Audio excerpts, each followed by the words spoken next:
Hello বন্ধুরা, তোমরা সবাই কেমন আছো? আজকে আমি বানাবো টেস্টি ম্যাঙ্গো কেক। তোমরা যারা সাবস্ক্রাইব করোনি প্লিজ সাবস্ক্রাইব করে দাও। তো প্রথমে আমি এক বাটি সুজি নিয়ে নিয়েছি, তারপর অল্প করে ময়দা নিয়ে নিয়েছি, তারপর এক বাটি চিনি নিয়ে নিয়েছি, তারপর ভালো করে সবগুলো মিক্স করে নেবো। তারপর একটা আমের পাল বের করে দিয়ে দেবো। আম তো মিষ্টি, তাই জন্য চিনিটা কম করে দিয়ে দিয়েছি। তারপর সবগুলো ভালো করে মিক্স করে নেবো।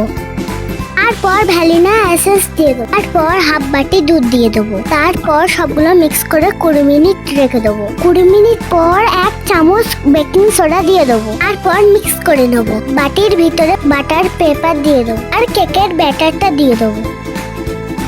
এবার উপর থেকে কাজু কিশমিশ দিয়ে দেবো। তারপর সেকেন্ড লেয়ার দিয়ে দেবো। আবার উপর থেকে কাজু কিশমিশ দিয়ে দেবো। এবার কড়াতে বালি দিয়ে দেবো।